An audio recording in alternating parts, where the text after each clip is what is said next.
मीरपुर ख़ास जेल इंतजामिया ख़िलाफ़ जिस्म शहीद बशीर खान पारां रैली ऐं एहतजाजी मुज़ाहिरो कुनरी में। कुनरी खां रिपोर्ट करे रहियो आहे डॉक्टर हेमलाल वाघाणी। जिस्म शहीद बशीर खान जे सॾ ते मीरपुर ख़ास जेल जे सुपरिटेंडेंट अशफाक कलवड़, PSO शकूर नूनारी ऐं संदुन टीम जी ज़्यादतियुनि ख़िलाफ़ कुनरी शहर में अल्लाह वारे चौक खां प्रेस क्लब ताईं रैली कढी वई, जिते क़ौमी कारकुननि पारां एहतजाजी मुज़ाहिरो करे सख़्त नारेबाज़ी कई वई। एहतजाजी मुज़ाहिरे जी अॻवानी chief organiser comrade Ramzan Khaskheli, Gul Ahmed Sindhi, Nadir Sindhi, Malook देशी, शाहनवाज़ बागी समेत ॿियनि क़ौमी अॻवाननि ऐं कारकुननि कई।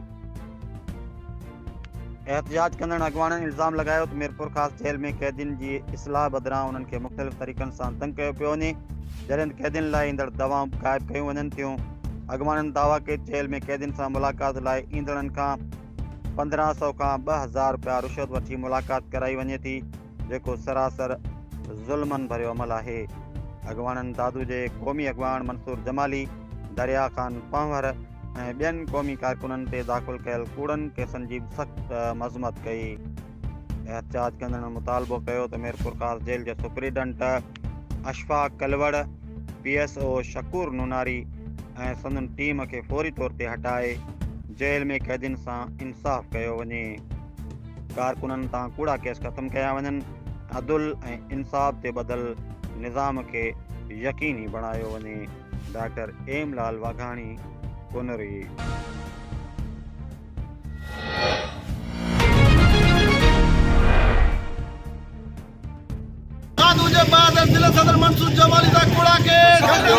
मेरा धरती हलाली पुटो जी सिंधु देश जे रहबर आदम साईं GM सैयद जी शहीद सिंधु देश मोहतरम बशीर खान कुरैशी जी इनकलाबी जदोजहद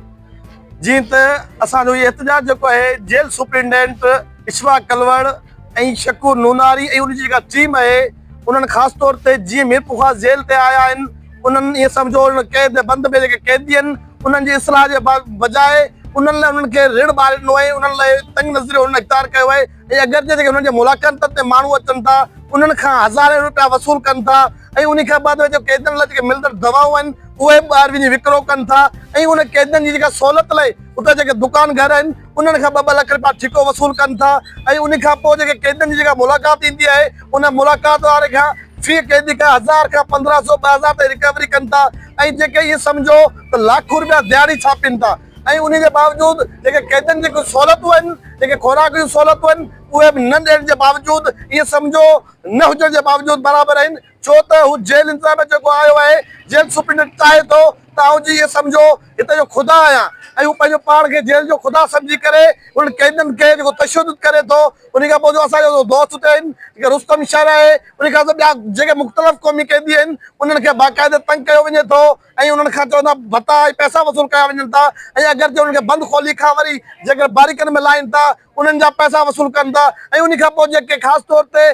B क्लास ॾियनि था उन B क्लासनि जे एवज़ उन्हनि खां पैसा माना वसूल कनि था ऐं असां चाहियूं था त फौरी तौर ते जेल सुपरिटेंडेंट अशफाक कलवड़ ऐं शकूर नूनारी ऐं उनजी जेका टीम आहे उनखे फौरी तौर ते हटाए कैदियुनि सां इंसाफ़ कयो वञे ऐं ॿियो असांजो दोस्त ज़िले जो सदर बहादुर मंसूर जमाली ऐं जज साहिब जो अॻवान दरिया ख़ान पंवर ऐं जेके उहे मुख़्तलिफ़ ॿिया क़ौमी कारकुननि उन्हनि ते जेके कूड़ा केस दाख़िल कया विया आहिनि फौरी तौर ते उन जा केस ख़त्म करे ऐं उन्हनि क़ौमी कारकुन लाइ इंसाफ़ कयो वञे, छो त क़ौमी कारकुन सिर्फ़ु ॿिनि लाइ नथा जीअनि, उहे क़ौमी कारकुन इन धरती लाइ जीअनि था, उहे पंहिंजे लाइ नथा जीअनि, छो त हू दरिया लाइ जदोजहद कनि था, उहो दरिया तव्हांजो असां सभिनी जो जियापो आहे ऐं जेके केनाल जे ख़िलाफ़ जदोजहद कनि था उहो केनाल तव्हांजो जियापो आहे, हू जेके नौकरियुनि जे लाइ जदोजहद कनि था उहे नौकरियूं तव्हांजो सभिनी हिसे में अचनि थियूं ऐं उन जे करे उन एहतिजाज जे एवज़ क़ौमी क़ानून ते पूरा केस कया वञनि था ऐं उन्हनि खे ख़ौफ़ज़दा करण जी कोशिशि कई वञे थी। पर असां उन्हनि खे ॿुधाइण था चाहियूं त असां कंहिं बि सूरत में क़ौमी कारकुन ख़ौफ़ ऐं हिरासत निंदड़ कान आहिनि त तव्हां उन्हनि खे ख़ौफ़ हिरासमेंट कंदो